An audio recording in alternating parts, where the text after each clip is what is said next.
ते वेदत्रयमूर्तयस्त्रिपुरुषा सम्पूजिता वसुरैर्भूयासु पुरुषोत्तमाम्बुजभव श्रीकंदराश्रयसे।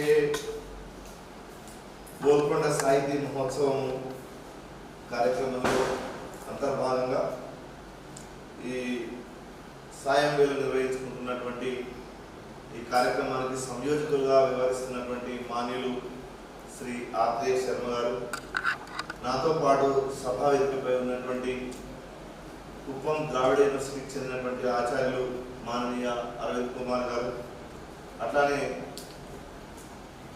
తెలంగాణలో ఇవాళ పద్య పరిమళాన్ని ఒక పూదోటలా పూయిస్తున్నటువంటి తమ్ముడు అవధాని శ్రీ భానుప్రకాష్ గారు, మా రాజేష్ గారు, నా ముందు కూర్చున్నటువంటి 14 మందిలో ఉన్నటువంటి పరమాత్మ శిరస్సు వచ్చి నమస్కరిస్తూ ఉన్నాను.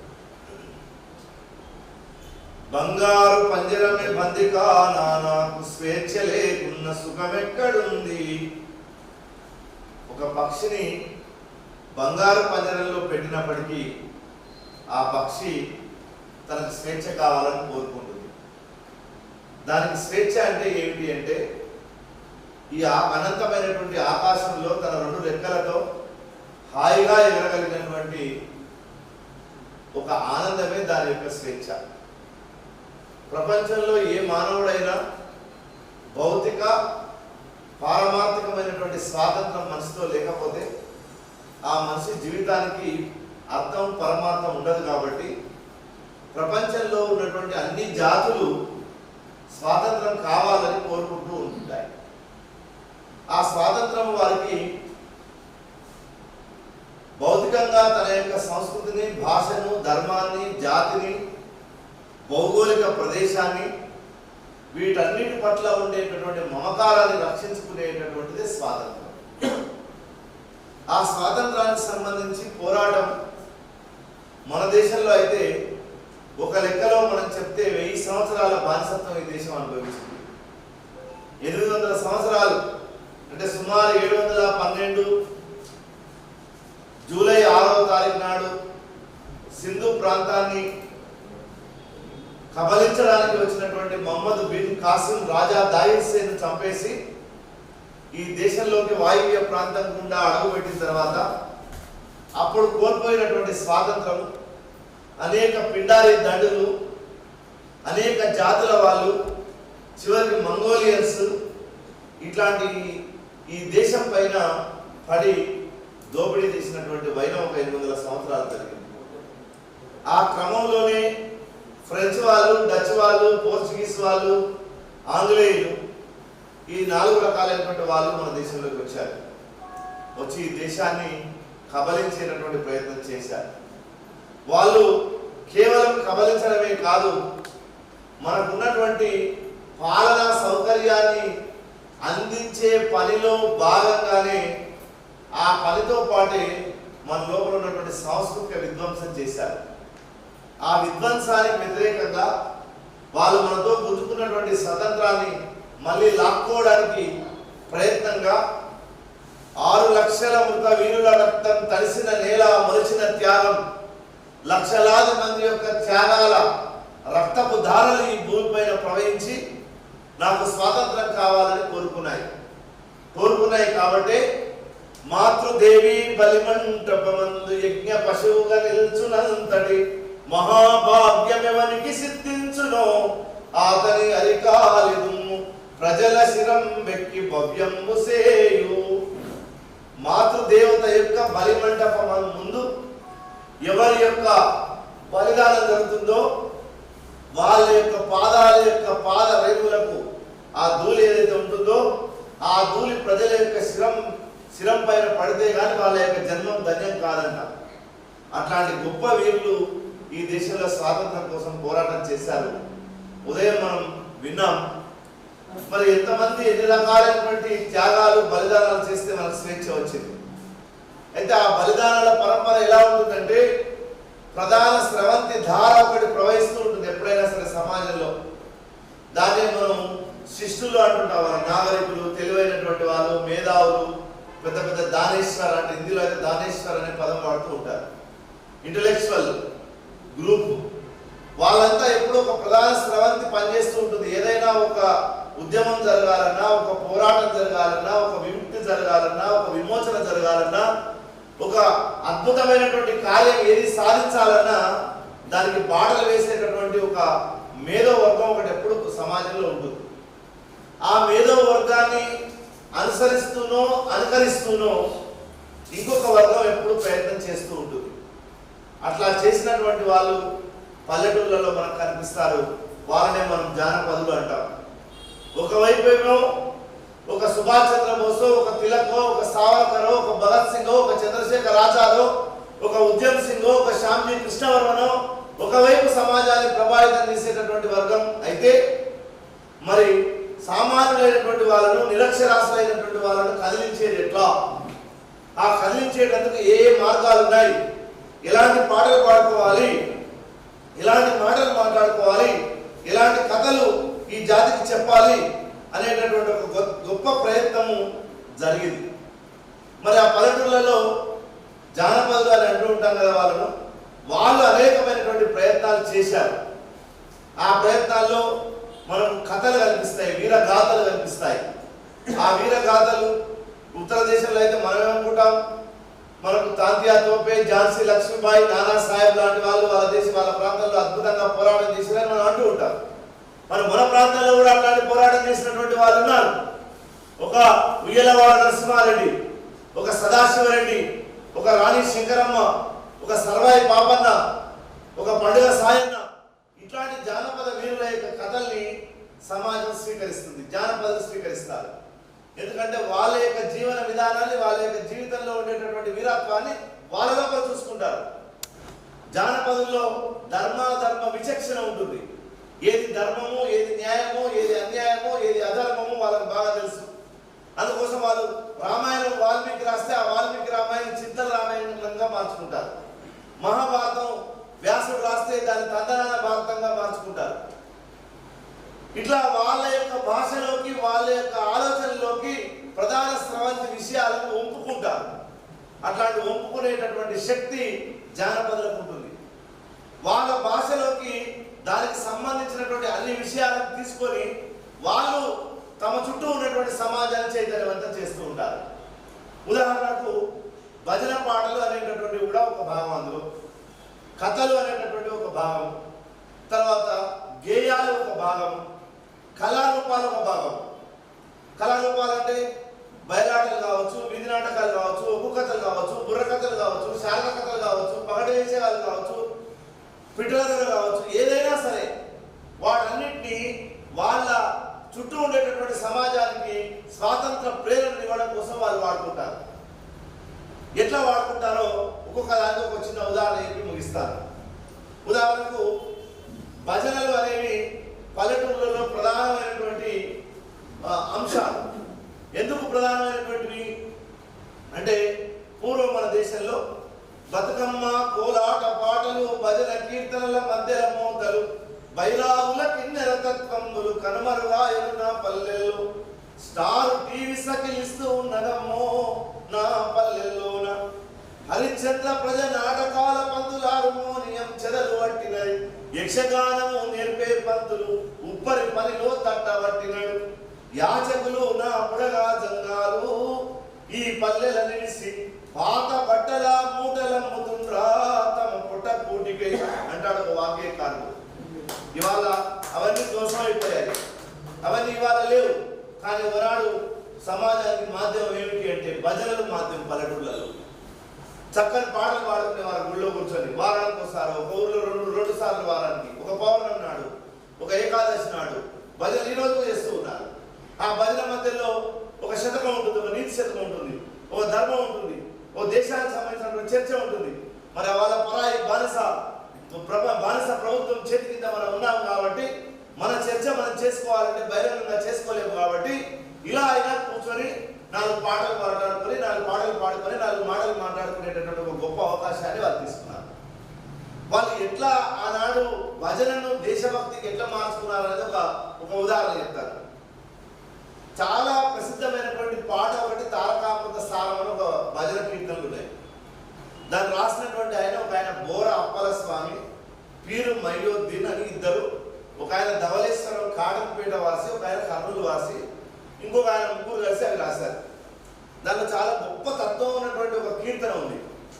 తారకము సూటెరుగవలెనన్నా సద్గురుని కృపచే తారతమ్యము తరసిగను మన్నా మరపు తెరపనకుండా జాగ్రత్త నిరతమును స్వప్న సుశుద్ధితో అరమరలు లేకుండా ఇప్పుడు తరచుగను జీవాత్మ చదివేడి తారకము సూటెరుగవలెనన్నా అండపిండ బ్రహ్మాండమంతట నిండినది నిజ గురుని మహిమ ఫలిత జ్ఞానులకు భావము ఖనితముగా తెలుసు నీలో ఉండే భూతములైదుగను మన్నా వాకిళ్ళు మూసి మండలంబులు తాటవలెనన్నా ప్రణవంబు విడువక కొండలెక్కి తేరు చూడన్నా వజ్రాలు దాపిన మండలంబుల మహిమగను మన్నా తరచంగ పిమ్మట పండు వెన్నెల ప్రబల మగునన్నా దండిగను పెంజీకటవ్వల ఉండే బయలు ప్రభావమెలిగి కొండవల ముందుండు పోమది మండి భస్మం అయ్యి తట్టుల తారకము సూటెరుగవలెనన్నా. అంత అద్వైతము, అంత యోగ శాస్త్రం ఈ కీర్తనలో ఉంది. దీన్ని స్వాతంత్ర కాంక్ష కోసం ఎట్లా మార్చుకున్నాడు చూడండి.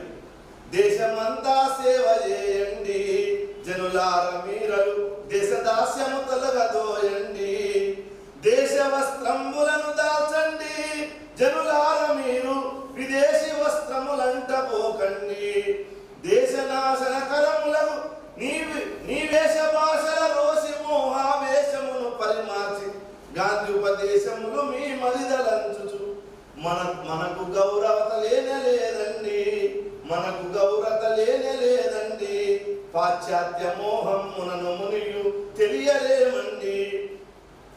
కెనడా మరి ఆఫ్రికాది ఖండములలోన నుండు వారలు మనల బానిసలని తలంచుచు మదిని చాలా ఏవగింతురు దేశమాతా సేవ చేయండి జనులార మీరు దేశ వస్త్రం దేశ దాస్యము తొలగదోయండి. వాళ్ళ తారకామత సారం పాటను ఎంత చక్కగా వాళ్ళు దేశభక్తి గీతంగా మార్చుకున్నారో మనం చూస్తాం. అట్లానే తర్వాత ఎప్పుడైనా ఒక జాతి తాను స్ఫూర్తి పొందాలంటే ఆ స్ఫూర్తికి కొన్ని వీరగాథలు అవసరం. ఎక్కడో పల్నాడులో జరిగినటువంటి గుంటూరు జిల్లా పక్కన ఉన్నటువంటి పల్నాడులో జరిగినటువంటి పల్నాడు యుద్ధాన్ని తెలంగాణ ప్రజలు కూడా స్వీకరించారు. ఇక్కడ ఉన్నటువంటి వాళ్ళు పల్నాడులో ఉన్నటువంటి పల్నాడు యుద్ధంలో పాల్గొని కనిపించినటువంటి బాలచంద్రుని గొప్పగా ఆరాధించారు. అట్లానే గజపతి విజయనగరంలో జరిగినటువంటి ఆ బొబ్బిలి యుద్ధాన్ని ఇక్కడ ఉండేటటువంటి కవులు స్వీకరించారు. ఇవి ఎందుకు స్వీకరించారు? ఒక బాలనాగమ్మ కథ, ఒక బొబ్బిలి యుద్ధము, ఒక పల్నాడు యుద్ధము, ఒకటి తిరుపతమ్మ కథ, ఇట్లాంటివన్నీ ఎందుకు స్వీకరించారంటే ఎప్పుడైనా జాతికి ఏదైనా ఒక ఆదర్శం ఒక లైన్ దొరకాలంటే ఆ లైన్ పట్టుకోవాలంటే దానికి ముందు నడిచినటువంటి ఒక ఫ్రేమ్ వాళ్ళకి కావాలి. ఆ ఫ్రేమ్లో ఏముంటుంది? ఫర్ ఎగ్జాంపుల్ బొబ్బిలి యుద్ధంలో ఎవడు ధర్మాత్ముడు ఎవడు అధర్మాత్ముడు, ఎవడు పల్నాడు యుద్ధంలో ఎవడు ధర్మాత్ముడు ఎవడు అధర్మాత్ముడు, ఎవరి దగ్గర న్యాయం ఉంది భారతంలో ఎవరి దగ్గర అన్యాయం ఉంది, ఎవరి దగ్గర రామాయణంలో అన్యాయం ఉంది ఎవరి దగ్గర న్యాయం ఉంది అనేది వాళ్ళకి తెలిస్తే ఆ లైన్ వాళ్ళు స్వీకరిస్తారు. అందుకోసం రామాయణాన్ని భారతాన్ని మొదలైనటువంటి వారిని తీసుకున్నారు. తర్వాత 120 ఏళ్ల క్రితమే తెలంగాణ ప్రాంతంలో బొబ్బిలి యుద్ధం మీద బొబ్బిలి పాటల పేరుతో వేపూరి హనుమదాసు రాసినటువంటి బొబ్బిలి పాటలు చాలా గొప్ప పాటలు అవి. సమయం అయిపోయింది. భాస్కర్ యోగ ద్వారా చూసినట్లయితే ఒక చిన్న సవరణ కార్యక్రమంలో 10 నిమిషాలు కాకుండా ఆయన ఇంకొక 12 నిమిషాలు ప్రసంగించి అది ముగించడం బాగుంటుంది. ఒకే ఒక్క తడవలో మీరు 12 నిమిషాలు. వేపూరి హనుమదాసు రాసినటువంటి చూస్తే ఈట పరిసలను పటీట మీసములు కోటపైకి నెట్టి అబ్బరించుచు బొబ్బిలోండమని అందరొక్క జట్టి తూగి తుంకిలా దండులోన ఎంత మదంబు వట్టి అల్లని కల్లోలంబుగలొల్లి జగడమాయే తల్లడింపుచును తలలు ఊడి బహుదండు దండు జానవాయే చిల్ల పల్లములు దక్కువారలు ఉరకనాయ రామ పొగడనాయనటి పూత జాలములు బొబ్బిలోండ తాక్కు ఎంతో వింతగా ఇంతమందిలో ఎన్ని పట్టు పీఠు అమిరినాథన హైదర్ జగొక ఆసి దెబ్బయేటు తాకి మొక్కివాడు తప్పిపోవచ్చు వీడి తట్టు చూసుకుంటూ అబ్బాబ్బాయ ఉరికినాడు చెడిసి గోసిలో ఉచ్చగించుకుంటూ ఆ యుద్ధం జరుగుతుంటే ఎట్లా జరిగింది అనేది ఆయన అంత చక్కగా దాన్ని జానపద కథ మనకు కొద్దిగా ఎబ్బెట్టు కనిపించచ్చు. కానీ ఆ పల్లెటూళ్ళలో 120 ఏళ్ల కింద ఇట్లాంటి ఒక ధారతోటి బొబ్బిలి పాటలు వేపురని దర్శనమిస్తారు. అట్లానే బుర్ర కథలు రాశారు, తర్వాత శారద కథలు రాశారు. దొడ్డి కొమరయ్య తెలంగాణలో బలిదానం చేస్తే ఆయన మీద పాటలు వచ్చాయి. అమరజీవి నీవు కొమరయ్య, అందుకో జోహార్లు కొమరయ్య, న్యాయమనుమది లేని నైజాము రాజ్యాన విశ్వ రాక్షసుడైన విష్ణువుని దేశముకు పాలించుచున్నయ్య, పల్లె కడువెండిలో ప్రజల హక్కుల కొరకు కొమరయ్య, ప్రాణాలనిచ్చావు కొమరయ్య. దొడ్డి కొమరయ్య అతన్ని ఎట్లా తెలంగాణలో ఆరాధించారో, పల్నాడులో పుల్లరి సత్యాగ్రహంలో పాల్గొని తన ప్రాణాన్ని పోగొట్టుకున్నటువంటి కనగంటి హనుమంతుడు కూడా అంతే ఆరాధించారు. కనగంటి హనుమంతు కోర మీసము దిప్పి, కనగంటి హనుమంతు కోర మీసము దిప్పి, పలనాడు ప్రజలచే పన్నులుగా పెట్టించి బలి ఇచ్చే హనుమంతును పలనాడు పరప్రభుత్వపు గుళ్ళకు, బలి ఇచ్చే హనుమంతును పలనాడు పరప్రభుత్వపు గుళ్ళకు. ఇట్లాంటి పాటలు ఆయన మీద రాస్తున్నారు. తర్వాత నైజాము ఆంధ్రుడా నిజమైన వీరుడా, నాజీ ప్రభుత్వమా నరహంతకత్వమా, చూసి సహిస్తావా సూర్యుడవుగా వేటి. ఇక్కడ ఉన్నటువంటి కాసిం రజాకార్ల యొక్క దురంతాలను తట్టుకోలేక ఇక్కడ ఉన్నటువంటి కవులు ప్రజలను ప్రశ్నిస్తూ ఉన్నారు. పిశాచాలని ఎదిరించగా నిశాచరుల తలపించగా, నిజాం రాష్ట్ర ప్రజలారా భుజం కల్పిరండరురా. దమన నీతి ఎంతకాలం ఇక సాగుతుంది, దానవత్వం ఇక ఎన్ని నాళ్ళు పెరుగుతుంది. సత్యాగ్రహ దావానుల కీలావలి రగిలించి చైతన్య మహాపతాక జాతి మేల్కొల్పింది. హైదరాబాదు సంస్థానము అగ్నిగుండమై మండింది, మధ్యయుగాల దురంతం మహామారి అయి నిండింది. మూవెనెల జెండాతో ముందుకు పోరా, అఖిల భారతావనిలో అంతర్భాగం కాదా. ఇట్లాంటి స్ఫూర్తి కలిగించేటటువంటి పాటలు ఆనాడు వచ్చి మరి ఇక్కడ ఉన్నటువంటి నవాబును పాల్గొనడానికి ప్రయత్నం చేశారు. ఇవి గేయాలు ఆంగ్లేయ కోర్టు మానండి, అలా ఆంగ్లేయ కళ్ళు మానండి, అలా ఆంగ్లేయ సార మానండి. ప్రజలకు కళ్ళు దుకాణాల దగ్గర సార దుకాణాల దగ్గర వెళ్ళి గుంటూరు జిల్లాలో హైదరాబాదు నిజాం సంస్థానంలో చాలా పల్లెటూళ్ళల్లో వెళ్ళి కార్యకర్తలు కానీ దేశ సేవకులు కానీ పాట పాడేవాళ్ళు. దీనిలో 2 ప్రయోజనాలు. ఒకటి, ప్రజలను మత్తు పదార్థాలకు బానిస లేకుండా చేయడము. రెండవ ప్రయోజనము, ప్రభుత్వానికి ఆబ్కారీ ఆదాయం రాకుండా చేయడం. గుంటూరు ప్రాంతంలో 111 ఊర్లలో కళ్ళు దుకాణాలను ఆగిపోయినాయి ఆ కాలంలో ఈ పాటలు పాడితే. ప్రజలే స్వచ్ఛందంగా వాళ్ళకి ఈత చెట్లు తాటి చెట్లు కొట్టేశారట వాళ్ళ చెట్లలో. అట్లాంటి ఒక మంచి ఉపాయం మన వాళ్ళు చేశారు. ఇవి పాటలు. తర్వాత కథలు, వీరగాథలు అనుకున్నాం కదా.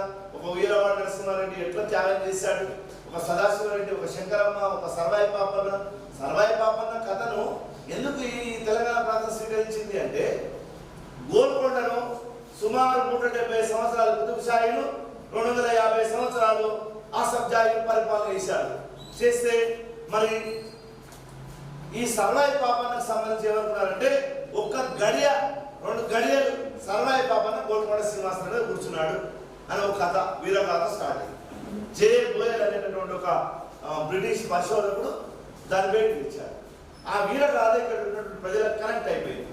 ఎందుకు కనెక్ట్ అయింది అంటే, అరే 500 సంవత్సరాలు పరాయి పాలనతో మనం ఈ ప్రాంతం మగ్గిపోయింది కదా, కాబట్టి మనవాడు ఎవరైనా 2 గడియలు దానిపైన కూర్చున్నట్టు మనకు ఎంత ఆనందం అని సర్వాయి పాపన్న గౌండ్ తలపైన మోసింది ఈ జాతి.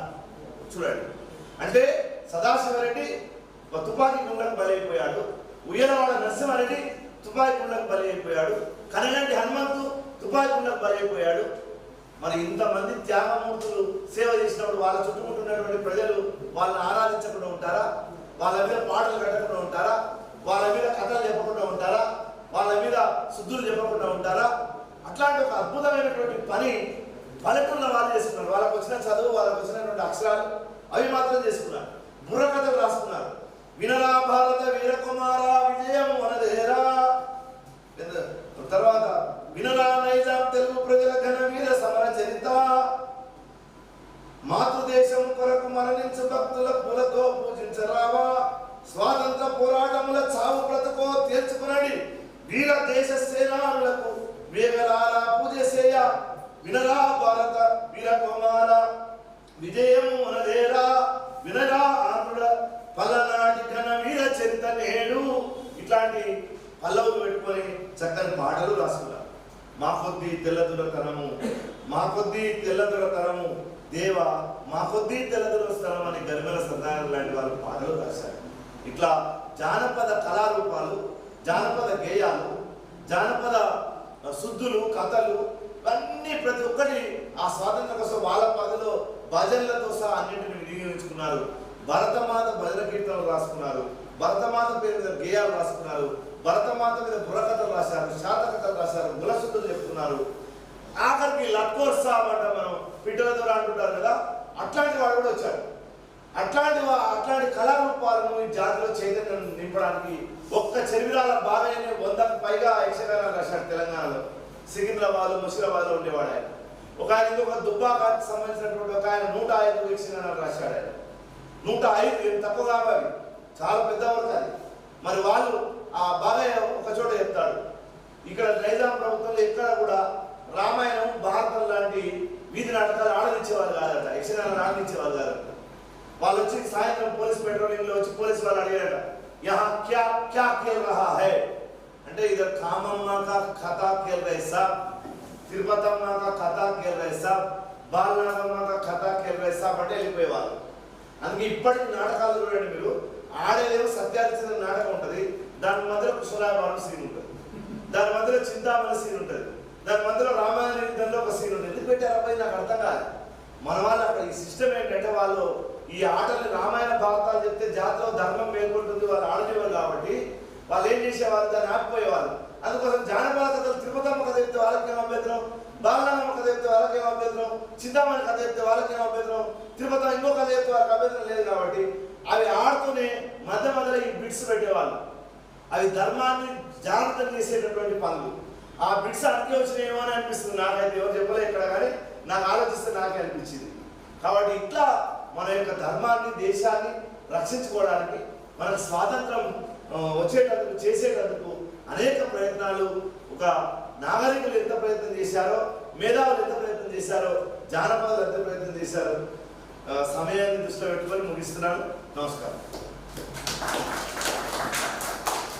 ఆయనకి నాకు వయసులో 22 సంవత్సరాలు తేడా, ఆయన కేవలం 43 సంవత్సరాల యువకుడు అయిన. అయితే నాకేమనిపిస్తుందంటే, నా జీవితం కనీసం ఒక 120 సంవత్సరాలు అయినట్లయితే ఆయన దగ్గర కనీసం ఒక 5 సంవత్సరాల పాటు జానపద గేయాలను శిష్యరికం చేయాలి. ఇప్పుడు అరవిందరావు ప్రసంగించవలసిన కోరుతున్నాను. 20 నిమిషాల పాటు మీరు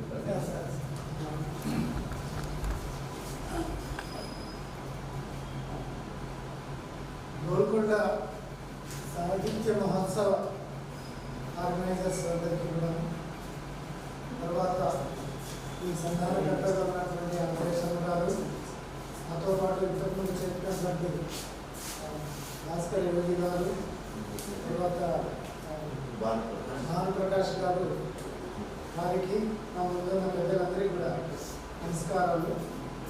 ఎవరైనా విద్యార్థులు ఉంటే వారికి శుభాశిస్సులు. ఎందుకంటే నా అధ్యాపకృతి కాబట్టి నా విద్యార్థులు ఎక్కువ కనిపిస్తుంటారు. ఇంతకుముందు భాస్కర్ గారు చెప్పినట్టుగా, అంటే ఒక నిద్రాణమైనటువంటి జాతి పురికొల్పడానికి, ఒక జాతి యొక్క వారి యొక్క వైభవాన్ని, పునర్వైభవం అంటారు, దాన్ని మేలుకొల్పే విధంలో ఒకవైపు జానపదులు వాళ్ళ ప్రయత్నం వాళ్ళు చేశారు, ఇంకోవైపు సిస్టర్ వాళ్ళు సాహితీమూర్తులు చదువుకొని వాళ్ళు కూడా అలాంటి, ఎందుకంటే మనము ఇవన్నీ అర్థం చేసుకోవాలంటే ముందు నైజాం సామ్రాజ్యం మనం ఎలా ఉంది, హైదరాబాద్ ముఖ్యంగా ఎలా ఉండేది అనేది ముందు అర్థం చేసుకోవాలి. తెలుసుకుంటే కానీ వాళ్ళు చేసినటువంటి సేవ కానీ, వాళ్ళు చేసినటువంటి త్యాగాల గురించి మనకు అర్థం కాదు. నిజాం అనే సర్కార్ అనేటువంటిది ఒక ఫ్యూడల్ వ్యవస్థ ఉండేది, అరాచకమైనటువంటి వ్యవస్థ. అక్కడ ఆయన ఒక ఇస్లామిక్ మతోన్మాది, ఇస్లామే ఫైనల్, ఇస్లామిక్ పూజా విధానం కానివ్వండి, ఇస్లామిక్ చట్టాలు కానివ్వండి, దానికి అతీతంగా ఏది కూడా ఉండడానికి లేదు. రాజభాష ఉర్దూ. ఉర్దూ తప్పిస్తే ఇంకా వేరే ఏ భాష కూడా ఉండడానికి అవకాశం లేనటువంటి పరిస్థితి. అంటే ఈ నిజాం రాజ్యం లోపల ముఖ్యంగా 16 జిల్లాల లోపల ఈనాటి తెలంగాణ 8 జిల్లాలు, మరాఠ్వాడకు చెందినటువంటి 5 జిల్లాలు, కర్ణాటకలో చెందినటువంటి 3 జిల్లాలు, కర్ణాటకలోని బీదర్, గుల్బర్గా, రాయచూరు. ఇప్పుడు అవే రాయచూరు, కొప్పాడు, బీదర్, గుల్బర్గా, యాదగిరి మారినాయి. అదేవిధంగా మహారాష్ట్రలో ఉన్నటువంటి 5 జిల్లాలు ఉంటాయి. ఉస్మానాబాద్, ఔరంగాబాద్, బీడ్, నాందేడ్, అట్లా ఉమ్మడి. ఇవి ఇక్కడ ఉన్నటువంటి లోకల్ కర్ణాటక, ఆంధ్ర, తెలుగు భాష ఉండేది మనమంతా తెలుసు. అంటే ఈ నిజాం రాజు రాకంటే ముందు తెలుగు భాష కానివ్వండి, కర్ణాటక భాష కానివ్వండి ఎంతో చారిత్రకమైనటువంటి సంస్కృతి ఉంది. చాళుక్య రాజులు పొద్దున్నే విన్నాం, మన పెద్దవాళ్ళు చెప్తుంటే చాళుక్య రాజు సాధవానుల నుంచి కూడా మనకు మన భాష అనేటువంటిది వస్తుంది. స్రవంతి 1000 సంవత్సరాలు 2000 సంవత్సరాల నుంచి భాషా స్రవంతి, తర్వాత సంస్కృతి స్రవంతి జరుగుతుంది. కానీ ఎప్పుడైతే ఈ పరభాష వాళ్ళు, పరమతం వాళ్ళు ఈ ప్రాంతాన్ని ఆక్రమించుకున్నారో ఆ మతానికి ఎక్కువ ప్రాధాన్యం ఇవ్వడం జరిగింది. నిజంగా నైజాం సర్కార్ లోపల ముఖ్యంగా 80% అనేటువంటి హిందువులు ఉంటే 20% ముస్లిమ్స్ ఉన్నారు. దాంట్లో మనకు రాజ్యాంగంలో చూసే అధికారం అంతా కూడా 20% ఉన్నటువంటి ముస్లింకి 80% అధికారాలు ఉండేవి. ఆ రాజ్యం తర్వాత వాళ్ళ ఉద్యోగాలు కూడా వచ్చాయి. దానికి కారణం ఏంటంటే స్కూల్స్ అంతా కూడా ఉర్దూ మీడియంలో ఉండేవి. అవి కూడా చాలా తక్కువ స్కూల్స్. ఇక్కడ తెలంగాణలో 1939 వరకు కూడా మక్తబా అనేటువంటిదే ఉండేది. ఇటు తెలంగాణ ప్రాంతం కానివ్వండి, కర్ణాటక ప్రాంతం కానీ మక్తబా అంటే ఈనాడు చెప్పాలంటే ప్రైమరీ స్కూల్ 5th క్లాస్ వరకే. అది కూడా ఉర్దూ మీడియంలోనే ఉండేది. కాబట్టి తెలుగు కానీ కన్నడ కానీ ఒక మౌఖిక భాషగానే ఉండిపోయింది. ఆ విధంగా కావడం వల్ల ఏమైపోయింది, ఒక జనరేషన్ వెళ్ళిపోయిన తర్వాత చదువు లేదు, కన్నడ భాషలో లేదు, తెలుగు భాషలో లేదు, అన్నీ మర్చిపోవడం అనేటువంటిది జరిగింది. కన్నడ భాష మర్చిపోవడం, ఒక మౌఖిక భాషలాగా ఉండేది. ఎవరైనా తిరిగి దాని గురించి తెలుసుకోవాలంటే స్కూల్స్ లేవు. మనం లోకల్ లాంగ్వేజ్లో స్కూల్ పెట్టడానికి లేదు. అంటే ఉర్దూయేతర భాషలు కానీ స్కూల్ పెట్టడానికి లేదు.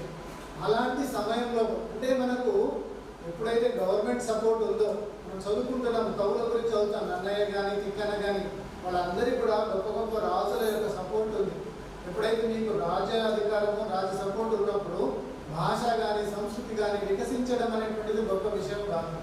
కానీ ఆ భాషని ఎప్పుడైతే అణిచవేయబడుతుందో, మీరు మాట్లాడలేరు, మీ పూజా విధానం మీరు చేసుకోలేరు, ఇందాక సార్ చెప్పినట్టు గణేష్ ఉత్సవాలు చేసుకోవడానికి లేదు, ఊళ్ళో ఒక తీర్థం పాడడానికి లేదు, గుడికి పోవడానికి లేదు, గ్రామాలలో కనీసం చదువుకోవడం పక్కన పెట్టి ఇలాంటి జానపదులు కూడా రామాయణం కానీ మహాభారతం గురించి చెప్పుకోవాల్సినటువంటి అవసరాలు కూడా లేవు. ఆ విధంగా మన సంస్కృతి అంతా మర్చిపోయి, అంటే అలాంటి ఏమైపోయిందంటే నిజాం ఏమనుకున్నాడంటే ఆయనే రాజు, ఫైనల్గా అల్లా యొక్క ఎవరైతే ఆశీస్సులు ఉంటాయో వాడు ఎప్పుడు ఓడిపోడు, నాకు అల్లా యొక్క ఆశీస్సులు ఉన్నాయి కాబట్టి నేను ఎప్పుడు ఇదే విధంగా ఉంటాను అనేటువంటి ఒక ఉన్మాదమైనటువంటి అట్లా అధికార దురహంకారంతో ఉన్నటువంటి నిజాము వేరే మతాలకు సంబంధించిన.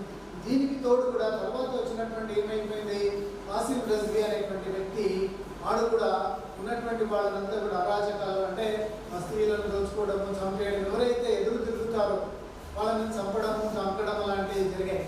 అదే దానికోసం దాని నుంచి రక్షించుకోవడానికి ఈ తెలంగాణ ప్రాంతంలో కూడా తెలుగు సాహిత్యం అనేటువంటిది ఎంతో సాహిత్యమూర్తులు ఉన్నారు. మనం చెప్పాలంటే ఇక్కడ చాలా అసోసియేషన్స్ అనేవి మొట్టమొదటిసారిగా నిజాం రాజ్యానికి వ్యతిరేకంగా ఆర్య సమాజ్, తర్వాత హిందూ మహాసభ వాళ్ళు ఏం చేశారు మొదలంటే మతాన్ని ఆధారంగా తీసుకొని అంటే చిన్నగా ప్రజల లోపల ఒకేసారి మనం చేసుకోవడానికి రాదు, వాళ్ళకి అంత ధైర్యం ఉండదని చెప్పేసి చిన్న గణేష్ ఉత్సవాలు, రామాయణాలు, మహాభారత సెలబ్రేషన్, ఈ విధంగా ప్రజల లోపల ఏకీకరణ అంటే ఒక విధమైనటువంటి ఐక్యమత్యం రావడానికి ఏదో ఒక ప్లాట్ఫామ్ కావాలి వాళ్ళకంతా, ఆ విధమైనటువంటి కార్యక్రమాలు మొదలు పెట్టడం జరిగింది. సో ఈ విధంగా చూస్తే మనము ఈ తెలంగాణలో జరిగినటువంటి జనరల్గా మనము హైదరాబాద్ స్వాతంత్రం గురించి చెప్తున్నప్పుడు తెలంగాణలో జరిగినటువంటి స్వాతంత్రం గురించి, తెలంగాణ చేసినటువంటి గొప్ప వాళ్ళ గురించి చెప్తుంటాం. మాడపాటి హనుమంతరావు కానివ్వండి, ఎవరైనా కానీ గొప్ప ఆంధ్ర మహాజన సంఘం ఉంది, మొదలు ఆంధ్ర జనసంఘం వచ్చేసింది, తర్వాత మనకు ఉన్నటువంటి కృష్ణదేవ లైబ్రరీ మూవ్మెంట్, ఇవన్నీ కూడా తెలంగాణలో గురించి చెప్తుంటారు ప్రజలు. కానీ ఇదే ప్రాంతంలో ఒక భాగమై ఉన్నటువంటి ఇప్పుడు కర్ణాటకలో ఉన్నటువంటి కన్నడిగులు అటు మహారాష్ట్ర వాళ్ళు కూడా ఈ తెలంగాణ వాళ్ళతో తెలుగు వాళ్ళతో పాటు సమానంగా వాళ్ళు త్యాగాలని ప్రజలు చేశారు. ఇంతకు చెప్పినట్టు మనకు పత్రికలు లేవు. ఎప్పుడైతే నిజాం రాజ్యం కాకుండా బ్రిటిష్ సర్కార్లో ఉన్నటువంటి ఇటు మద్రాస్ ప్రెసిడెన్సీ కానివ్వండి, ఇటు బాంబే ప్రెసిడెన్సీలో అప్పటికే ప్రజల లోపల జన చైత్యం అనేటువంటి కాంగ్రెస్ పార్టీ ఏర్పడము, తర్వాత ఇంగ్లీష్ ఎడ్యుకేషన్ ద్వారా వాళ్ళు మోడర్నైజేషన్ వచ్చి నేషనలిజం అని అంటే జాతీయ భావాలని అక్కడ పెరగడం జరిగింది. అక్కడ మన భారతీయులు అక్కడ ఎన్నో పత్రికలు స్థాపించి చేయడం అనేటువంటి చేస్తారు. అదేవిధంగా ఇక్కడ లేదు. కాబట్టి ఏం చేసేవాళ్ళు వీళ్ళంతా కూడా అంటే బయట నుంచి పత్రికలు చప్పించుకొని, అది కూడా చాలా అంటే సీక్రెట్గా పత్రికలు తెప్పించుకునే వాళ్ళు. ఎందుకంటే ఆ పత్రికలు వస్తున్నాయి, పేపర్లు వస్తున్నాయి అని ఎక్కడ చైతన్యం వస్తుందో అనేటువంటి ఉద్దేశంతో నిజాం వాటి మీద ఆప్షన్ పెట్టేవాడు. కాబట్టి తెప్పించుకున్న ఇదే పరిస్థితి ఈనాడు కర్ణాటకలో కూడా. అంటే నాకు ఇచ్చినటువంటి కర్ణాటక సాహిత్యమూర్తుల గురించే చెప్పమన్నారు కాబట్టి నేను ఆ కర్ణాటక సంబంధించే నేను మాట్లాడతాను. మనందరికీ తెలుసు కర్ణాటక ఇప్పుడు హైదరాబాద్లో కూడా అంటే 1939లో మొట్టమొదటిసారిగా అక్కడ కర్ణాటక పరిషత్ అనేటువంటి సాహిత్య పరిషత్ అనేటువంటి స్థాపించబడింది. ఎందరో సాహిత్యమూర్తులు ముఖ్యంగా మనం గుల్బర్గాలో చూస్తే అక్కడ శరణబసవేశ్వర టెంపుల్ అనేటువంటిది, దానికి సంబంధించినటువంటి మఠానికి సంబంధించినటువంటి అప్ప దొడ్డప్ప అనేటువంటి ఆయన మొట్టమొదటిసారిగా కర్ణాటక సాహిత్య పరిషత్ అనేది ఏర్పాటు చేయడం. ఈ కర్ణాటక సాహిత్య పరిషత్తు ఏంటిదంటే అక్కడ కర్ణాటకలో ఉన్నటువంటి ప్రజలలో ఆ పాత సాహిత్యాన్ని తిరుగుదోడి అంటే మనకు ఆ రాజు రాసినటువంటి రుకుతుంగుడు రాసినటువంటి కవిరాజ మార్గం కానివ్వండి, పంపకవి మన తెలంగాణలో మొట్టమొదటి కన్నడ మనకి ఎక్కడ వచ్చిందంటే మన తెలంగాణలో వచ్చింది పంపకవి.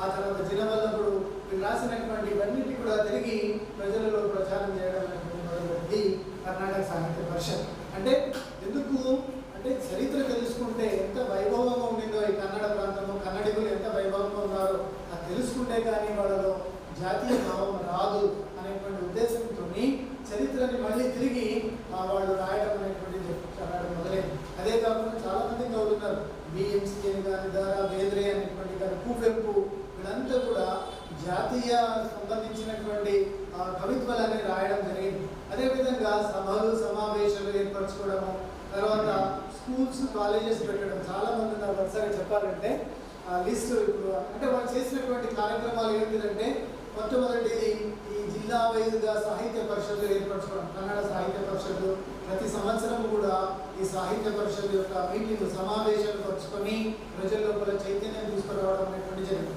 వాళ్ళు పర్మిషన్ ఇచ్చేవాళ్ళు కాదు, కానీ వాళ్ళు ఏదో విధంగా సీక్రెట్గా ఎక్కడో కూడా ఈ సమావేశాలు చేసుకుంటూ ఈసారి ఇంతకు చెప్పినట్టు సమావేశాలు దేనికో ఒకసారి దాన్ని చెప్పి వాళ్ళు సమావేశాలు పెట్టుకునేవాళ్ళు. వేరే వేరే కారణాలు చెప్పుకుంటూ ఏదైతే సంస్కృతి కాకుండా ఇక్కడ జాతీయ భావాల గురించి చెప్తున్నామని కాకుండా ఈ సమావేశాలు జరుపుకునేవాళ్ళు. అదేవిధంగా నెక్స్ట్ ఏం చేసేవాళ్ళు, ఉర్దూ పాఠశాల అనేటువంటిది ఉండేది. నిజంగా నేషనలిస్ట్ స్కూల్స్ ఆ రోజు లేవు, కానీ వాళ్ళు అఫీషియల్గా ఉర్దూ పాఠశాల స్టార్ట్ చేస్తున్నాము అనేటువంటి ఒక పర్మిషన్ తీసుకొని గ్రామాలలో తాలూకా ప్లేస్ లోపల వెర్నాకర్ అంటే ఆ ప్రాంతీయ భాష లోపల స్కూల్ రన్ చేసేవారు. పైన చూస్తేనేమో మనకు ఉర్దూ పాఠశాల ఉంది కాబట్టి ఓకే ఉర్దూ మీడియం ఉంది అనుకునేటువంటి గవర్నమెంట్ వాళ్ళు ఎవరు వచ్చినా చెప్పడానికి, నిజంగా అక్కడ వాళ్ళు బోధన చేసేదంతా కూడా కన్నడ భాష లోపల బోధన చేసేవాళ్ళు. అంటే కన్నడ భాష రావడము వాళ్ళని చేసుకోవడం అనేటువంటిది. అదేవిధంగా కన్నడ భాషలో పత్రికలు ప్రచురించడం అనేటువంటిది దగ్గర దగ్గర మనకు 1939 వరకు ఒక్క కన్నడ పత్రిక లేదు. ఈవెన్ ఇక్కడ ఆంధ్రాలో కూడా అదే, తెలుగునాడులో కూడా అదే పరిస్థితి ఉంది. ఆ తర్వాత దగ్గర దగ్గర ఒక 30-40 పత్రికలు ఈ 3 జిల్లాల నుంచి రావడం. ఈ విధంగా పత్రికల ద్వారా అంటే పత్రికలు మనం ప్రింట్ చేసుకోవాలంటే గవర్నమెంట్ పర్మిషన్ ఉండేది కాదు. అప్పుడు వాళ్ళంతా కూర్చొని పేపర్లంతా కలెక్ట్ చేసుకొని చేయితోని మొత్తం సమాచారం అంతా చేసి ఎన్ని ప్రతులు కావాలో రాత్రంతా కూర్చొని వాళ్ళు అట్లా సెపరేట్ చేస్తారు. ఇలాంటి కష్టాలు వాళ్ళు ఓర్చుకున్నారు. అదేవిధంగా స్కూల్స్ కాలేజెస్ పెట్టడం, సమావేశాలు పెట్టడము, అదే ఇలాంటివి చేస్తున్నప్పుడు లైబ్రరీ మూవ్మెంట్ కూడా స్టార్ట్ అయిపోయింది. ముఖ్యంగా శరణబసవేశ్వర లైబ్రరీ, జిల్లాకు ఒక తాలూకా ఒక లైబ్రరీ పెట్టుకోవడము, ఇవన్నీ కూడా అక్కడ ప్రజలు చేయడం అనేటువంటిది జరుగుతూ వచ్చింది. ఇవి చేస్తున్నప్పుడు రాజు ఏం చేశాడు, ఓహో నిజాం యొక్క దమన ఎక్కువ ఇవ్వడంతో వాళ్ళ మీద ఏదో కార్యక్రమాలు చేస్తున్నారు తెలియకుండానే అనేటువంటిది ఏదైనా కానీ కొంత అనుమానం వస్తే అలాంటి వాళ్ళని అరెస్ట్ చేయడము లేదా చంపేయడము, స్త్రీలను మానభంగం చేయడము, ఎవరైనా స్త్రీలు పార్టిసిపేట్ చేస్తే ఇలాంటివి చేసేవారు. అలా ఎక్కువ ప్రెషర్ అయిపోయినందుకు ఇక్కడ వాళ్ళంతా కూడా బార్డర్ ఏరియాలకు వెళ్ళిపోయారు. పాట ద్వారా చెప్పారు సార్, అంతే కదా, బయటికి పోయితే వాళ్ళకి అక్కడ స్వాగతం చెప్పారు. ఇటు మద్రాస్ ప్రెసిడెన్సీ కానివ్వండి, బాంబే ప్రెసిడెన్సీలో కానీ వీళ్ళు అక్కడ వెళ్ళి అక్కడ క్యాంప్స్ పెట్టారు. బార్డర్ క్యాంప్స్ అంటారు. బార్డర్ క్యాంప్స్ అంటే డే టైంలోనేమో మారు వేషాలలో అంతా తిరిగేవాళ్ళు, రాత్రి పూట అంతా కూడా ఈ యొక్క జాతీయ భావాల గురించి కానీ సమావేశాలు, మీటింగ్స్ అవన్నీ చర్చలు అనేది చేస్తున్నారు. ఈ వీటిపైన కూడా అప్పుడప్పుడు వాటి మీద కూడా అటాక్స్ చేసుకోవడం అవి కూడా జరిగింది. అలాంటప్పుడు వాళ్ళు ఏం చేశారు, వీళ్ళని రజాకారులను ఎదుర్కోవాలి అనే ఉద్దేశంతో మనం కూడా ఎదుర్కోవాలని, మనం కూడా సాయుధంగా సాయుధ పోరాటం చేయాలనే ఉద్దేశంతో కూడా కొందరు కూడా రాత్రి పూట కూడా, అంటే ముఖ్యంగా మనం చరిత్రలో చూస్తే రాయచూరు జిల్లా లోపల ఒక ప్లేస్ లోపల ఏంటంటే అక్కడ సుభాష్ చంద్రబోస్ ఏరియా లోపల ట్రైనింగ్ అయినటువంటి భగత్ సింగ్ అనేటువంటి, రామచంద్ర సింగ్ అనేటువంటి ఇద్దరు వాళ్ళు వచ్చి అక్కడ లోకల్లో ఉన్నటువంటి యూత్స్ అంతా కూడా వాళ్ళు ట్రైనింగ్ ఇచ్చారు. వెపన్స్ ఎలా హ్యాండిల్ చేయాలి, ఏం చేయాలి అనేటువంటి వాళ్ళంతా కూడా వెపన్ ట్రైనింగ్ నేర్చుకొని తర్వాత వాళ్ళకు వాళ్ళు ఎప్పుడైతే నిజాం రాజు మనకు స్వతంత్రం ఇవ్వడో, సో గ్రామ స్వరాజ్యము, గ్రామ స్వతంత్రం అంటే కొన్ని గ్రామాలంతా కలిసి వాళ్ళకు వాళ్ళు స్వతంత్రం అనేటువంటి ప్రకటించుకోవడం జరిగింది. ముఖ్యంగా 3756 మందిని అరెస్ట్ చేసేది జరిగింది ఒక రాయచూరు జిల్లాలో. మీరు ఊహించుకోవచ్చు, 3756 మనిషి ఒక జిల్లా నుంచి అరెస్ట్ చేశారు. అదేవిధంగా 356 గ్రామాల జిల్లాలో స్వతంత్రాన్ని ప్రకటించుకున్నాయి. మేము నిజాంకు మేము కాదు, మేము స్వతమైనటువంటి ఒక ఇండిపెండెంట్ కర్ణాటక రాష్ట్రంగా ఏర్పడతామని 356 జిల్లాలు. మనకి ఇక్కడ చరిత్రలో ఇవన్నీ రావు. ముఖ్యంగా ఇవన్నీ కూడా చాలా మంది తెలియదు, ఎందుకంటే మెయిన్ స్ట్రీమ్ హిస్టరీని మనం చదువుతుంటాం. ఇలాంటివన్నీ కూడా తెలుసుకోవాల్సినటువంటి అవసరం భావి తరాలకు అనేటువంటిది ఉంది. మనం హైదరాబాద్ నగరంలో చూస్తుంటే ఇక్కడ మనం చూస్తే వీరశైవ విద్యావర్ధక హాస్టల్ పెట్టారు. ఇక్కడ కర్ణాటకలో ఉన్నటువంటి వాళ్ళకంటే కర్ణాటక వాళ్ళు వచ్చినప్పుడు ఎట్లా ఉండేది ఇక్కడ పరిస్థితి అంటే, కన్నడ భాష లోపల ఉర్దూ మిక్స్ ఉండేది. కన్నడ భాషన లేకుంటే ఉర్దూ భాషన తెలిసేది కాదు. అది ఈవెన్ తెలంగాణ భాష, తెలుగు భాష కూడా అలాగే ఉండేది. దేవ్రే గారు మీ పేరేమీ ఉంటారు, ఆయన గొప్ప, ఆయనకు ఈరోజు కూడా అవార్డు వచ్చినటువంటి వ్యక్తి, జ్ఞానపీఠ అవార్డు. ఈ ఎప్పుడైతే వీరశైవ వర్ధక హాస్టల్ పెట్టారో దాన్ని నడిపిస్తున్నటువంటి వెంకట్రావు జోసెన్ ఆయన వాళ్ళు దాని హాస్టల్కి ఉండేవారు.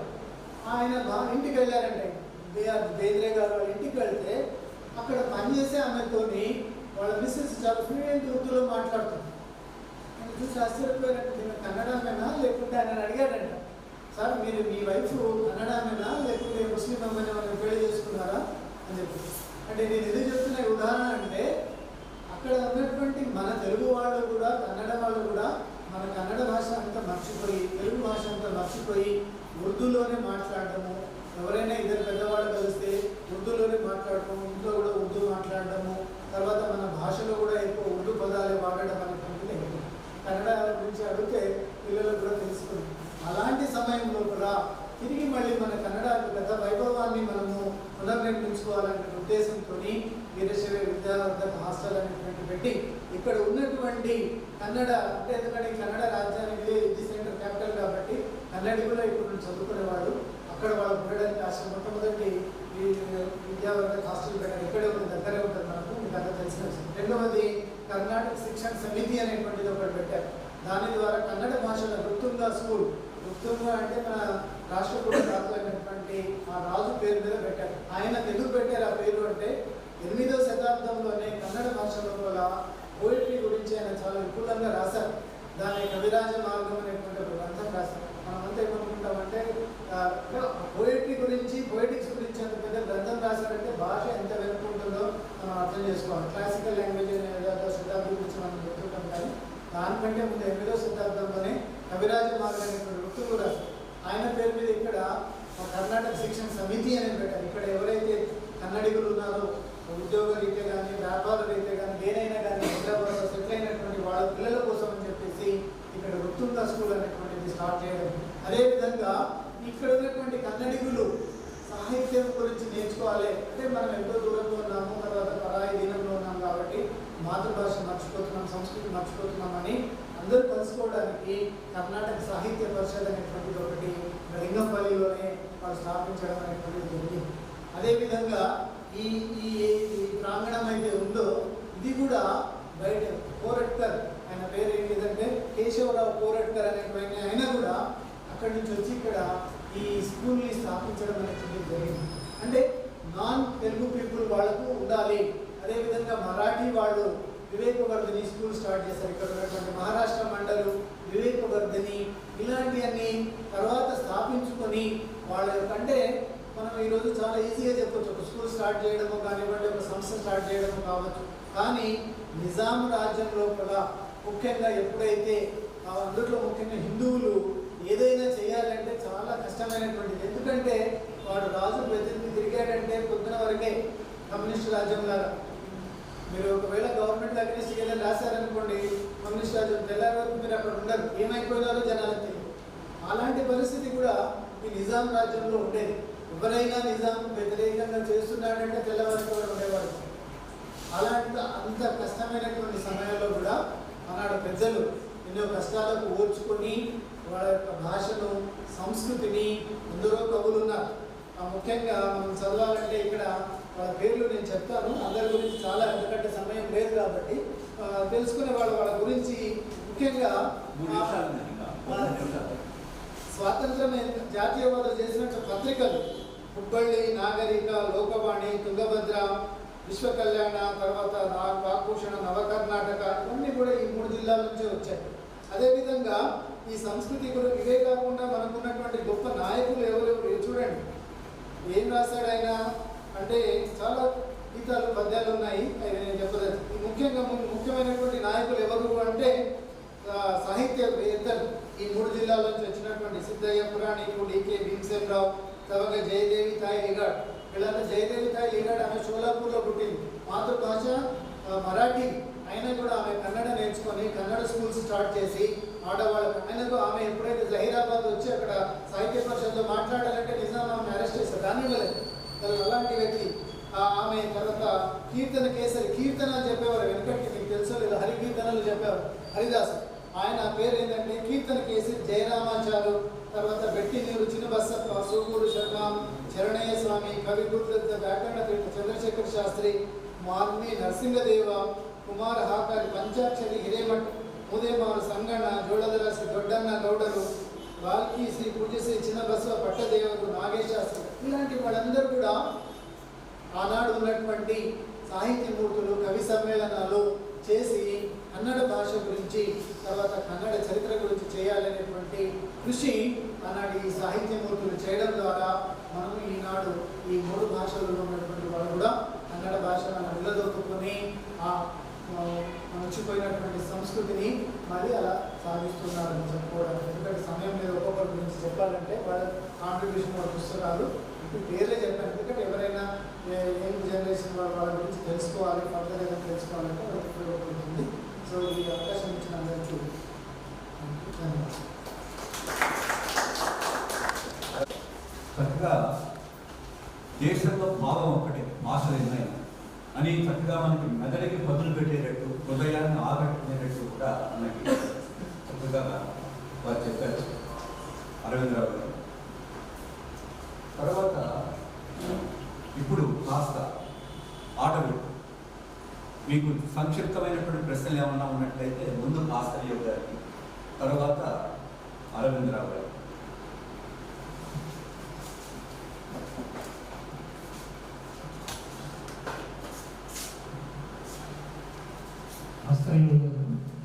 యోగుల కాలం నడుస్తున్నది. యోగి అనగానే మన మార్గదర్శకులు అనేటువంటి ఒక భావాన్ని వాస్తవ రూపంలో తీసుకొస్తారు. జానపద సాహిత్యం గురించి చాలా అద్భుతంగా మాట్లాడారు.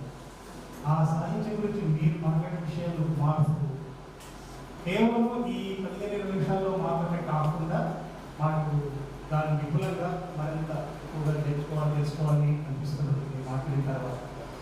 అలాగే మనల్ని మనం గౌరవించుకోవాలి. ఈ సాహితీ మహోత్సవంలో నాకు అనిపిస్తున్నది ఏంటంటే, మనం పురస్కారాలు చూస్తుంటాం, చాలామంది కేంద్ర సాహిత్య అకాడమీ అవార్డు వీళ్ళకి వచ్చిందని వింటూ ఉంటాం. అదేంటో చిత్రం మన వాళ్ళకి మాత్రం రావు. కేంద్ర సాహిత్య అకాడమీ అవార్డు చూసినప్పుడల్లా బాధ కలుగుతుంది. మన కేసరెడ్డి గారు ఎక్కడికి పోయారు, మన ముదిగొండ గారు ఎక్కడికి పోయారు. ఇలాంటి వాళ్ళకి అసలు కేంద్ర సాహిత్య అకాడమీ అవార్డును వీళ్ళు అసలు తెలుగు వాళ్ళ కింద ఎక్కడ గుర్తించలేదు. అది వచ్చినప్పుడల్లా ఒక వారం రోజుల పాటు మాకు అసలు తోచదు ఏమైపోయింది మన సాహిత్యము, మన సాహిత్యాన్ని ఎందుకు గుర్తించరు, మనం అసలు సాహిత్యంలో మన వాడు కాదా, కేవలం మన మిత్రులు ఎవరైతే ఉన్నారో శివారెడ్డి గారు మాకు చాలా ఆప్తులు, వారు చెప్పినటువంటి పేర్లకే రావడం అనేటువంటిది చాలా విచారకరంగా అనిపిస్తున్న సలహాదారుగా ఉన్నారు. అలాంటి పరిస్థితి నుంచి ఒక్కసారి మన వాళ్ళ వైపు కూడా చూస్తే బాగుంటుంది. నాకు అనిపించింది రేపటి రోజున ఈ గోల్కొండ సాహిత్య పురస్కారం పెడుతూ ముదిగొండ వారికి, ఎస్రెడ్డి వారికి సత్కారం జరిగితే బాగుంటుందని ఆలోచిస్తుంది. ఎందుకంటే మనల్ని మనం గౌరవించుకోవడం చేత కాకపోతే మనల్ని ఎవరు గౌరవించడు. కాబట్టి ప్రతి సంవత్సరం కూడా గోల్కొండ సాహిత్య పురస్కారం పేరుతోటి మనలో సాహితీవేత్తల్లో ఉన్నటువంటి సీనియర్లని వాళ్ళని గుర్తించి గౌరవించుకోవాల్సినటువంటి కనీస బాధ్యత మనందరి మీద ఉంటుంది. ఇది దయచేసి నిర్వాహకులందరూ కూడా ఒకసారి పరిశీలించవలసిందిగా కోరుతున్నాను. ధన్యవాదాలు. ఇంకెవరన్నా ఉన్నారండి? వెంకటరమణ గారు అకౌంటెంట్ జనరల్ ఆఫీస్లో పనిచేశారు. ఆయన తర్వాత సాహిత్య ఉద్యమకారులు. ఆయన ఎన్నో చాలా చాలా ఎంతో ముఖ్యమైనటువంటి సమావేశాలను ఎన్నో ఆయన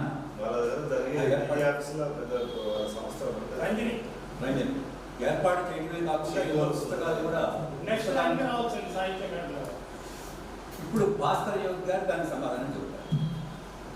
ఆ తర్వాత దానికి ముందు మన వాళ్ళని మనం గౌరవించుకోవాలి. ఎప్పుడు గౌరవనీయులు అయినట్లయితే అటువంటి వాళ్ళు ఎంతోమంది మనలో ఉన్నారు. అయితే ఏమవుతుందంటే సాహిత్య అకాడమీ అవార్డు అనగానే దాంట్లో ఒక ఆకర్షణ వాళ్ళు ఇచ్చేటటువంటి దాంట్లో ధన పురస్కారం, అది వాళ్ళ ఘనమైన పురస్కారం. ఆశావాది ప్రకాశ్ రావు గారు లాంటి ఒక దళితుడు కూడా వాడి సాహిత్య అకాడమీ పురస్కారాన్ని ఇవ్వడానికి అంగీకరించలేదు. కారణం ఏమిటంటే ఆయన క్రైస్తవంలోకి మారకపోయినందువల్ల, భారతీయ ధర్మాన్ని అవలంబించింది. కేవలం ఏమిటంటే అవార్డు వాపసి అన్నటువంటి వాళ్ళు ఎవరైతే ఉన్నారో వాళ్ళ యొక్క ఏమంటాం ఆ గుప్పగా వాళ్ళకే ఇస్తాను, మిగిలిన వాళ్ళకి ఇవ్వట్లేదు. ఏ మాత్రం కూడా ఏ మిగిలిన కవిత్వం కాదా, మిగిలిన సాహిత్యం కాదా, ఒకే రకంగా గత 10 సంవత్సరాలను చూసినట్టయితే ఒకరిద్దరు తప్పించి మునిపల్లి రాజుగారు లాంటి ఒకరిని తప్పించి ఆ పోకే ఉంటున్నారు. తర్వాత మనలో ఉన్న ప్రతిభావంతులు మనం సత్కారం చేసుకోవాలంటే ఏదో చిన్న పత్రం ఇవ్వటం కాదు, చిన్న మెమోతో ఇవ్వటం కాదు, అది కూడా చాలా ఘనంగా ఉండాలి. కనీసం నా దృష్టిలో 1,00,000 రూపాయలు ఉన్న వాళ్ళకి ఇస్తేనే సరైనటువంటి, దానికి నా వంతుగా నేను కూడా కొంత ఇవ్వడానికి నేను సిద్ధము. అదే రకంగా మిగిలిన వాళ్ళు కూడా ముందుకు వస్తారని ఆశిస్తూ భాస్కర్ యోగి గారిని సముచితమైన సమాధానం.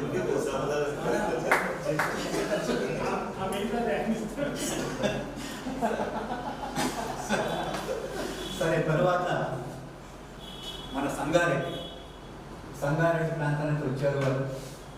అది ఎంతో చక్కగా అక్కడ ఏమంటాం చాలా పాడి పంటలకి పొలాలకి ఎంతో పేరున్నటువంటిది, నదీ జలాలకి ఎంతో పేరున్నటువంటిది. అదేవిధంగా పదకవిలో చాలా నిష్ణాతులు కాబట్టి వారి యొక్క ఏమనాలి పద్య ప్రదానాన్ని చేయవలసిందిగా కోరుతున్నాను. ధన్యవాదాలు సార్. ఎవ్వారి రుధిరమ్ము లీనేల ప్రవహించి తేజమ్ము మొలిపించు బీజమయ్యే, ఎవ్వారి ప్రాణమ్ములానింగిలీనమై శక్తులను కురిపించు సత్వమయ్యే, ఎవ్వారి ధైర్యమ్ములావగ్నిలో చేరి చరణముల్ కదిలించు కిరణమయ్యే, ఎవ్వారి చైతన్యమీ గాలిలో చేరి ఉద్విగ్న భరితమౌ ఊపిరయ్యే, వారు పంచభౌతికమున వరలినారు, వారు స్వాతంత్ర్య వీరులు, వారు ఘనులు, వారలమృతమూర్తులు గదా వసుధకెప్పుడు, వారిని ఆవహించుకొనగ వరలు ధాత్రి.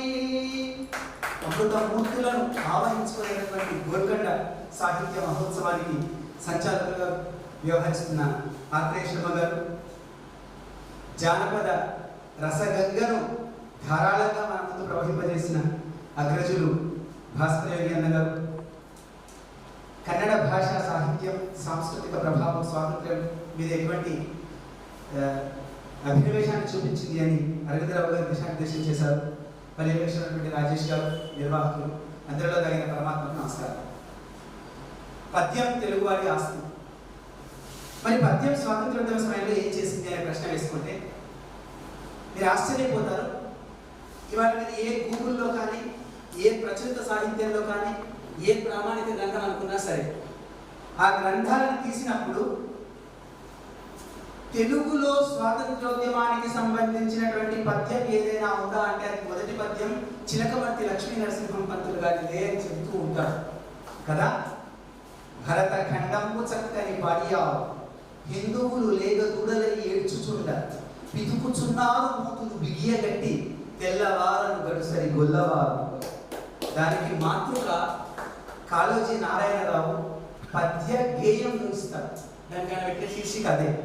పట్టపగలే పట్టణములో పట్టి పౌరులు కొట్టి చంపిన దుష్ట కూటమితో ప్రభుత్వం దొంగ బేరం చేసినట్లే. ఆ దీర్ఘ కవితలో చెప్తాడు.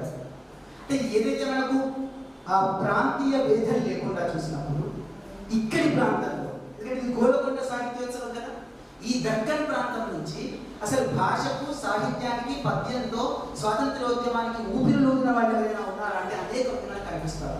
ఒక పివి నరసింహారావు గారు, కాళోజీ గారు, మాడపాటి గారు, రావి నారాయణ రెడ్డి గారు, మగ్దు మొయినుద్దీన్ గారు, బురుగుల రామకృష్ణరావు గారు, సురవరం ప్రతాపరెడ్డి గారు, ఇట్లా అనేక మంది మనకు కనిపిస్తారు. మనకందరికీ తెలిసిన ఒక గొప్ప పద్యం, ఎప్పుడు కసిరెడ్డి గారు ఎక్కడ ఉపన్యాసం ఇచ్చిన పద్యం చదవని విడిచిపెట్టారు.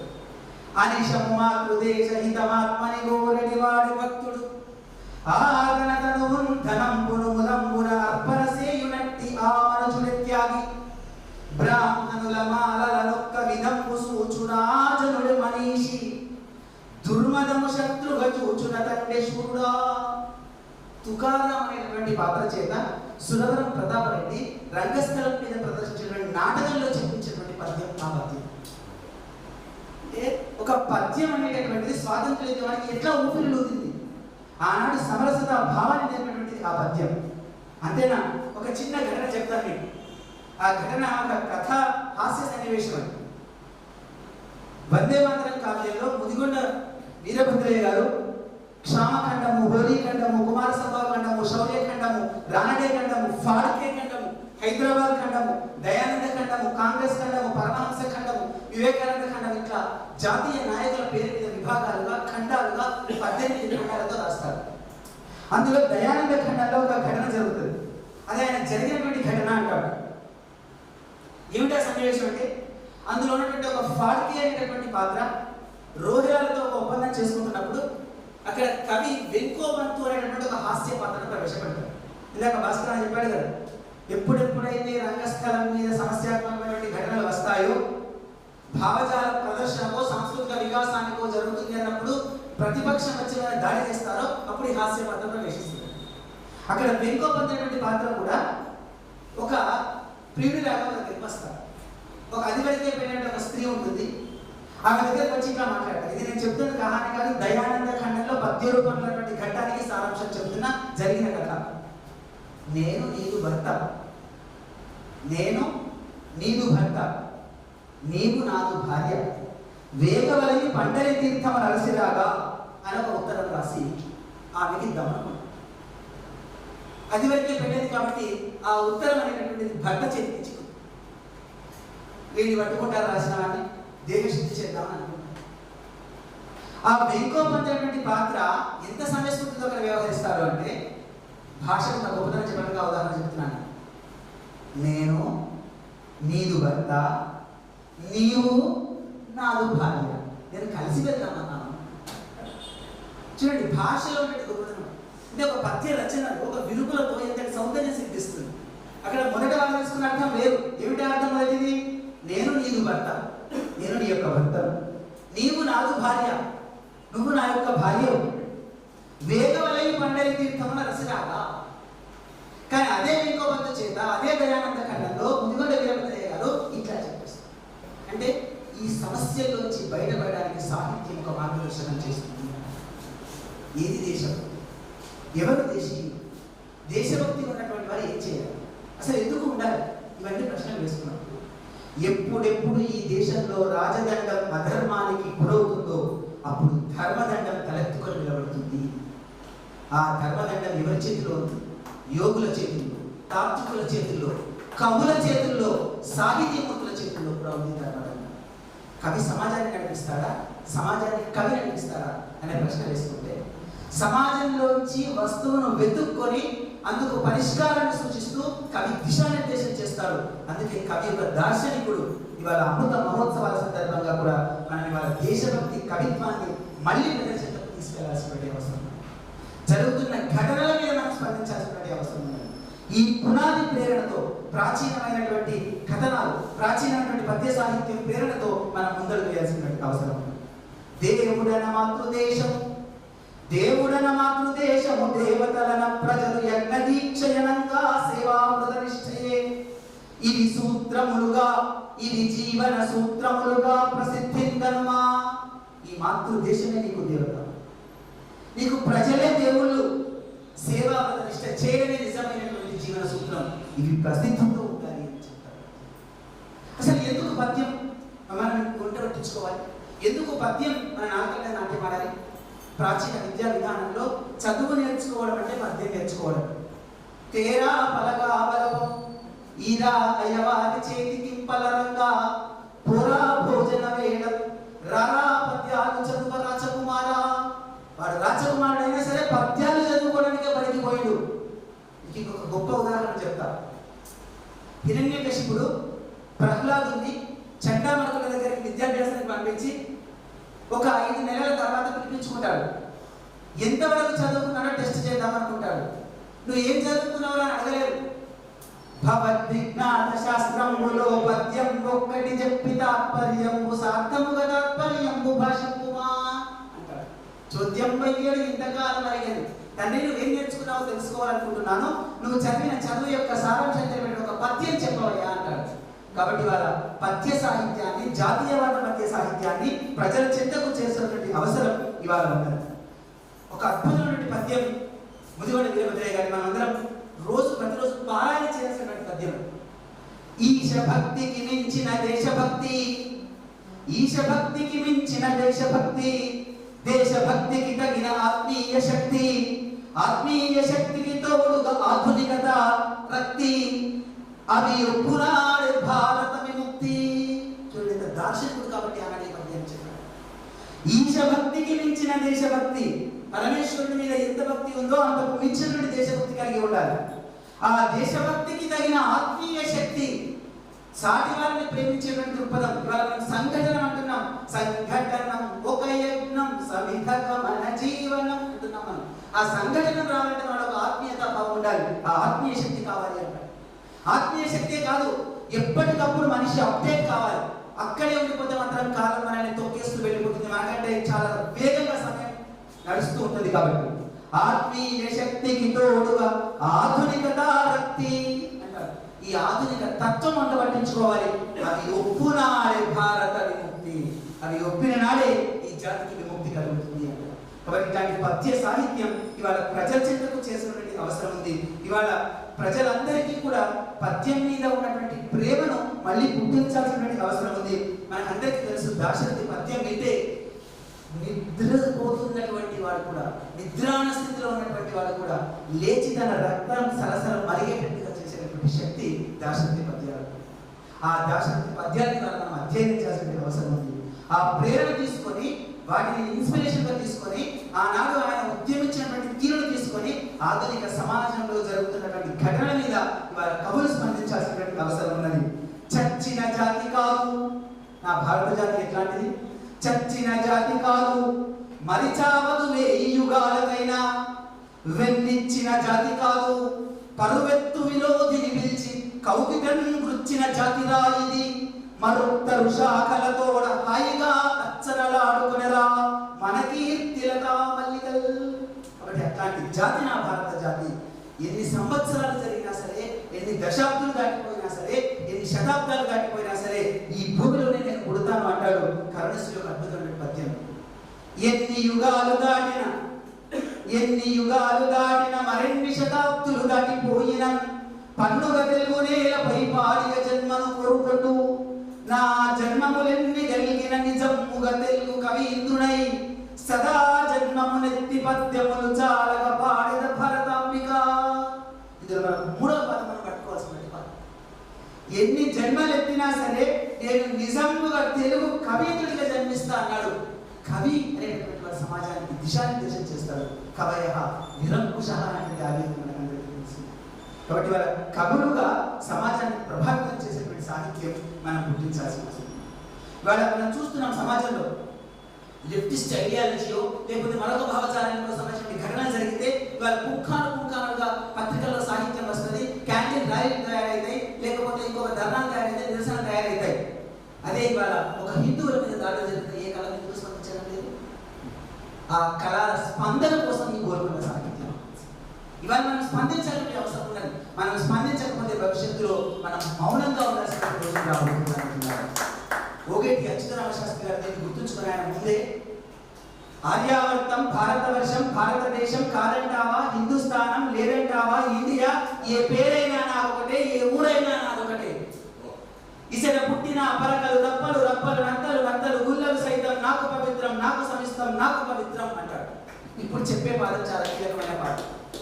భారత మాత ఆవేదన పడుతుందట. ఎట్లా ఆవేదన పడుతుందట?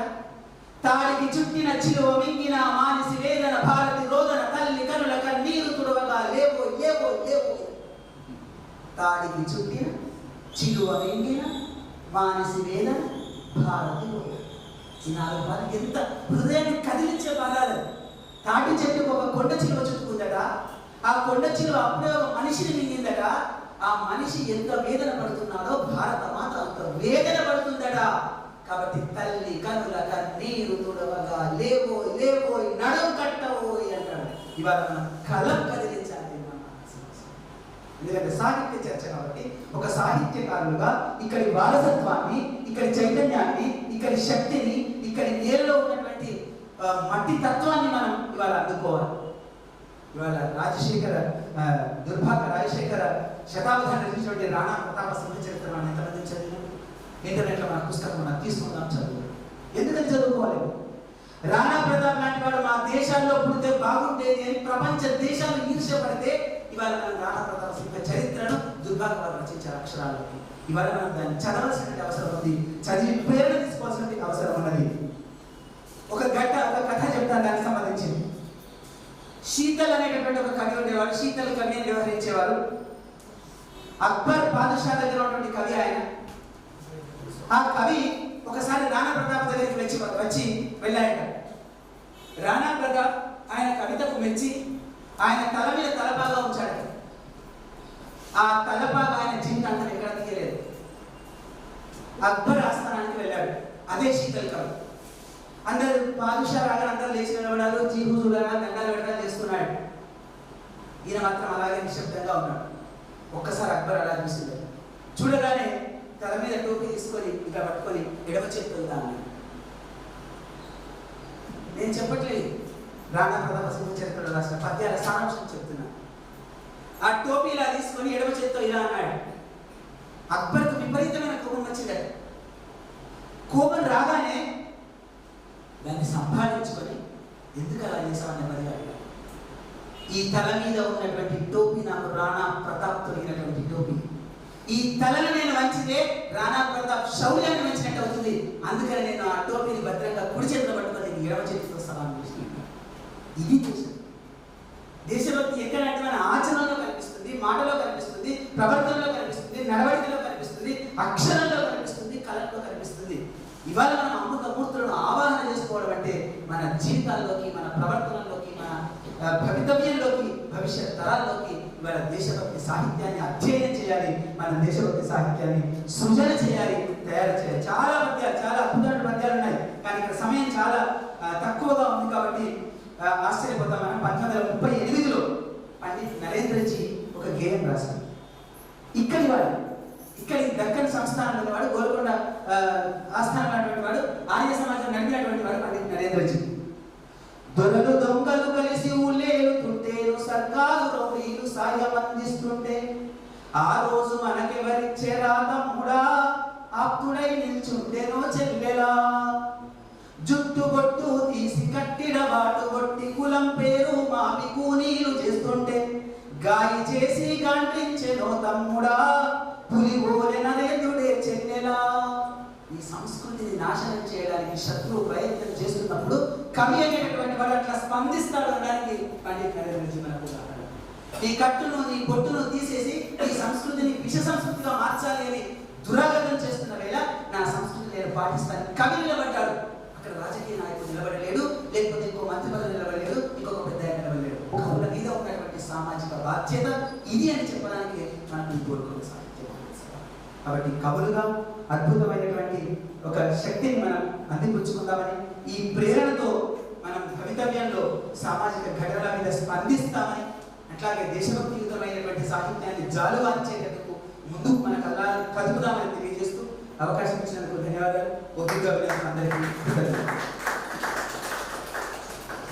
మంజీరా ప్రవాహంలాగా కొనసాగిపోయింది భానుప్రకాష్ గారి ఉపన్యాసము పద్య ప్రవాహం. తర్వాత భానుప్రకాష్ గారు కూడా ఒక యోగి అని చెప్పాలి. ఎందుకంటే పద్యానికి ఉన్నటువంటి శక్తిని ఆయన చూపించారు సాహిత్యంలో.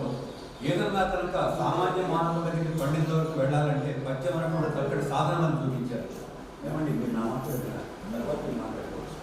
ఇప్పుడు ఈ పద్యం ఉన్నటువంటి దాంట్లో పురాతనమైనటువంటి వస్తువు దగ్గర నుంచి ఆధునికమైనటువంటి వస్తువు వరకు కూడా ఛందోబద్ధమైన కవిత్వంలో, సరళమైన కవిత్వంలో చెప్పగలము అని చెప్పేసి ఎంతో మంది మన కవులు ఉన్నారు.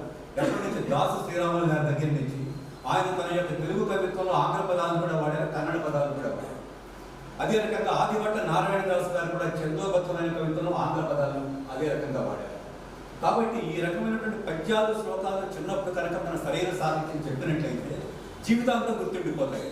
నాకు ప్రతాపద్రిలో ఒక శ్లోకం గుర్తొస్తుంది, ఎంతో చిన్నప్పుడు చదువుకున్నట్టు. రేరే కుజ్జల జర్జరోసి సమరే లంపాతకి కంపసే వంగత్ వంగసకి ముధా పదరజ కాణోసికి కొంకణ పూర్ణ ప్రాణ పరాయణో భవ మహారాష్ట్రాప రాష్ట్రోస్యమి యోద్ధాలో వయమిచ్చైన్ అంధక్షమా పుట్పట అని ఉంటుంది. కాబట్టి ఈ సమావేశం దిగ్విజయంగా సంపూర్ణమైంది. వెంకటరమణ గారు చెప్పినట్టుగా రేపు తప్పనిసరిగా ఆ పురస్కారాలు ఇవ్వాలి అని చెప్పి నేను కోరుతున్నాను. ఇప్పుడు మిగిలిన యొక్క కార్యక్రమం మన రాజేష్ గారు నిర్వహిస్తారు.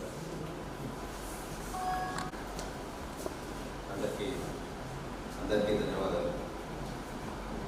ఈ గోల్కొండ సాహితీ మహోత్సవం నిర్వాహకుల మన ప్యానలిస్టులందరికీ కూడా చిన్న జ్ఞాపికలు ఆపరేషన్లుగా చెప్పినట్లుగా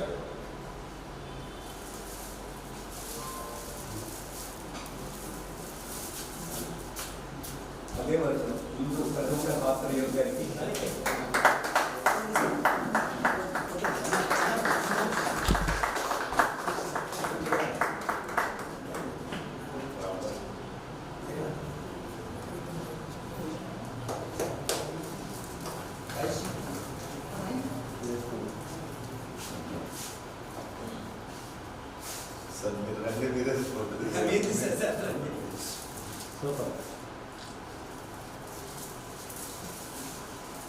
తర్వాత అరవిందరావు గారు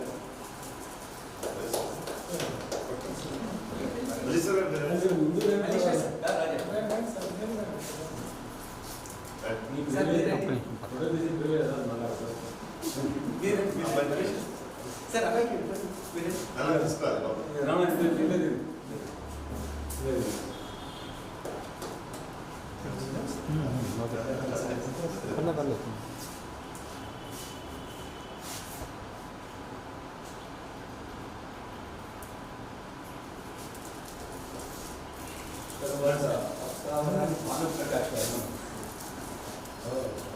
అది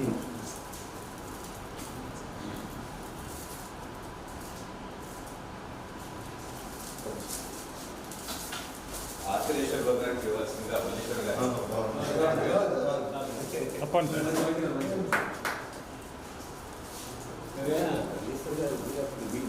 బ్రదర్ని చూశానంటే మళ్ళీ కనుక దగ్గర పడతారా